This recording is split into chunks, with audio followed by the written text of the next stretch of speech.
नमस्कार विद्यार्थी मित्रांनो, मी सोमेश्वर डोंगरे तुमचं नोकरी सोमेश्वर या यूट्यूब चॅनलवर स्वागत करतो। तर मित्रांनो, आताच्या व्हिडिओमध्ये आपण लघुवाद न्यायालय या ठिकाणी ग्रंथपाल, माळी आणि पहारेकरी यासाठी भरती निघालेली होती।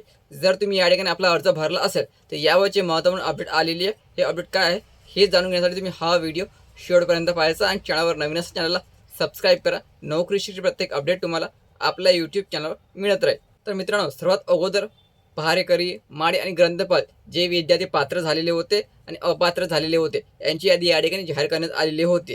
तर यामध्ये माळी आणि ग्रंथपालची भरती प्रक्रिया पूर्ण झालेली असून आता पहारेकरी यांची प्रक्रियेला सुरुवात झालेली आहे। जर तुमच्या पात्र यादीमध्ये नाव असेल तर तुमच्याकडे एक महत्त्वपूर्ण सूचना आलेली आहे, तर बघा मित्रांनो, गुगलवर जाऊन लघुवाद न्यायालय मुंबई असं सर्च करायचं। सर्च केल्याबरोबर अशा प्रकारचे जे इंटरफेस ओपन होणार आहे यावर क्लिक करायचं।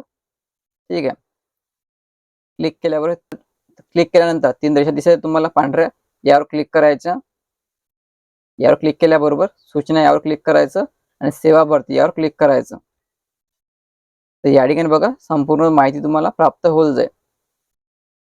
तर या ठिकाणी बघा मित्रांनो, ग्रंथपाल पदाची एकूण पात्र यादी। ठीक आहे, अगोदर ग्रंथपालची लावण्यात आलेली पात्र यादी, नंतर पहारेकरीची पात्र यादी। तर ही यादी तुम्हाला या ठिकाणी डाउनलोड करता येणार आहे। ठीक आहे, यावर क्लिक करायचं आणि यावर क्लिक केल्याबरोबर ही यादी तुम्ही डाउनलोड करू शकता। जर तुमचं नाव या यादीमध्ये असेल, पात्र यादीमध्ये, तर तुम्हाला महत्त्वाची सूचना या ठिकाणी जाहीर केलेली आहे। तर या ठिकाणी शारीरिक क्षमता चाचणी झालेली आहे। मग माळी पदांची, ग्रंथपालची आणि या ठिकाणी भरती प्रक्रिया जवळपास पूर्ण झालेली आहे। ठीक आहे, माळी पदाची मुलाखतीसाठी पात्र यादी पण या ठिकाणी जाहीर केलेली आहे। तर पहारेकरीसाठी महत्त्वाची सूचना जाहीर केलेली आहे। ती सूचना बघा काय आहे, तर यावर क्लिक करायचं बघावर। तर बघा, तुमचं जर नाव पात्र यादीमध्ये असेल, 929 विद्यार्थी या ठिकाणी पात्र केलेले आहे। तर या विद्यार्थ्यांना आता 20 एप्रिल ते 30 एप्रिल या दरम्यान सुट्टीचे दिवस वगळून तुम्हाला 2 पासपोर्ट आकाराचे फोटो घेऊन सकाळी 10:30 ते 5:30 या दरम्यान ओळख पडताळणीसाठी प्रबंधक न्यायालय, पहिला मजला, लघुवाद न्यायालय मुंबई या ठिकाणी उपस्थित राहावं लागणार आहे। तर या ठिकाणी तुम्हाला जावं लागेल।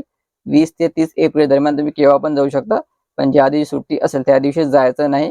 यामध्ये तुम्हाला Aadhaar card, PAN card, driving licence वगैरे सोबत घेऊन जायचं ओरिजिनल। ठीक आहे, तीनपैकी एक काही चालेल। ओळख पडताळणीत पात्र ठरलेल्या उमेदवारांनाच प्रवेशपत्र जारी करण्यात येईल। जर तुमची ओळख ठरली तर तुम्हाला या ठिकाणी प्रवेशपत्र जाहीर केलं जाईल पुढील प्रक्रियेसाठी। लक्षात ठेवायचं मित्रांनो, 20 एप्रिल ते 30 एप्रिल दरम्यान तुम्हाला आपले प्रवेशपत्र ओळख पडताळणीसाठी जावं लागेल। त्यासाठी तुम्हाला 2 फोटो सोबत घेऊन जावं लागेल आणि ID प्रूफ सोबत घेऊन जावं लागेल। पात्र यादी अगोदरच जाहीर करण्यात आलेली होती। जर तुमचं नाव पात्र यादीमध्ये असेल तर तुम्हाला 20 ते 30 एप्रिल दरम्यान दिलेल्या पत्त्यावर 2 फोटो घेऊन जायचं, ID प्रूफ सोबत घेऊन जायचं आणि त्या ठिकाणी ओळख पडताळणी करून घ्यायची।